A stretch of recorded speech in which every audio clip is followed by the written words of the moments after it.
کہ یہاں لوگوں کو بغض کا مطلب بھی سمجھ نہیں آتا کہ بغض بیسیکلی ہوتا کیا ہے. یعنی اہل بیت سے، یعنی اول تو سمجھ میں نہیں آتا اہل بیت سے بھی کوئی بغض رکھ سکتا ہے کلمہ گو.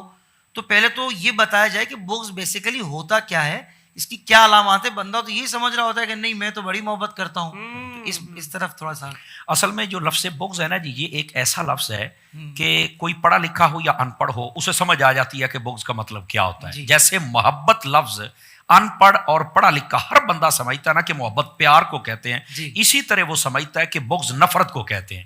اس میں کوئی دوسری رائے نہیں ہے کہ ان کو نہیں پتا. اچھا رہ گئی یہ بات کہ ان سے نفرت کوئی کر سکتا ہے جی، تو پھر سوچنے کی بات ہے نا، اگر نبیوں سے نفرت لوگ کرتے ہیں تو کیا ان سے نہیں کریں گے؟ اللہ، یہ بات بڑی سوچنے والی ہے.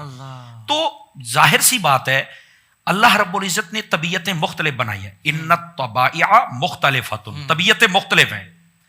یہ جو طبیعت ہوتی ہے نا اس کی سنجیدگی اور یہ جو طبیعت کا رنگ ہوتا ہے نا یہ اگلے کی محبت کو قبول کرتا ہے. جی، جن لوگوں کی طبیعت میں اچھائی ہے، میں پنجابی چ کہندا ہوں نا جنہاں چ حلال دی ٹاکی لگی ہوئی ہے، ٹھیک ہے نا جی، ان کے دلوں میں محبت اہل بیت آتی ہے. زندہ باد. ورنہ یہ کہنا کہ کیا اہل بیت سے بھی کوئی نفرت کر سکتا ہے؟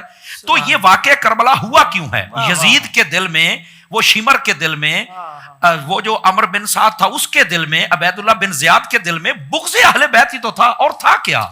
تو اس کا مطلب ہے بغض اہل بیت بھی لوگوں کے دلوں میں ہوتا ہے. لیکن اللہ تعالیٰ ایسے کمینوں سے ہمیں کوسوں دور فرمائے، بلکہ جو ان کے حامی ہیں اللہ ہمیں ان سے بھی دور فرمائے.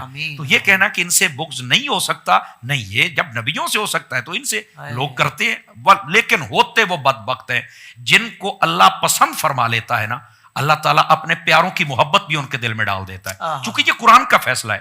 اللہ تعالیٰ نے قرآن مجید میں فرمایا ان الذین آمنوا وعملوا الصالحات سیجعل لهم الرحمن ودا.